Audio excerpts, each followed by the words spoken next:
মাননীয় স্বরাষ্ট্রমন্ত্রী সালাউদ্দিন চৌধুরী খালি সংবিধানগিরি করে, কিন্তু উনি তো জানে যে ওই সংবিধানের ভিতরে লেখা আছে শেখ মুজিব হচ্ছে স্বাধীনতার ঘোষক। কিন্তু আমরা তো জানি যে শহীদ প্রেসিডেন্ট জিয়া রহমান হচ্ছে স্বাধীনতার ঘোষক। তাহলে কি উনি মানে না যে জিয়া রহমান স্বাধীনতার ঘোষক? এটা কি সালাউদ্দিন চৌধুরী মানে না? আমার তো মনে হয় না যে উনি এই কথাটা মানে। কিন্তু আমরা তো জানি যে স্বাধীনতার ঘোষক হচ্ছে শহীদ প্রেসিডেন্ট জিয়া রহমান। আপনি তাহলে এটাও মানতে চান না শহীদ রাষ্ট্রপতি জিয়াউর রহমান স্বাধীনতার ঘোষক? কারণ আপনি তো এখানে ঢুকাইছেন একটা মিথ্যা কথা, একটা মিথ্যা সংকলন। শেখ মুজিবুর রহমান ঢুকাইছে। শেখ মুজিবুর রহমানের মতো স্বৈরাচার, ডিক্টেটর, যে নিজেকে ঈশ্বর ভাবত, I feel as a Muslim, I feel proud for ইট।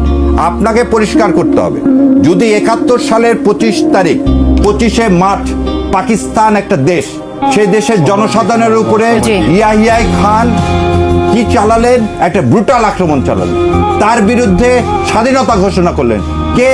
শহীদ রাষ্ট্রপতি জিয়াউর রহমান।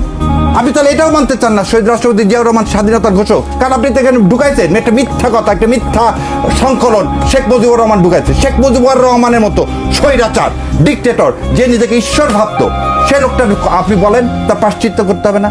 ও সন্তোষ তাহলে তীর্থভূমি না? স্বৈরতন্ত্রের তীর্থ হচ্ছে 32 হচ্ছে মনস্টার, ওটা 71।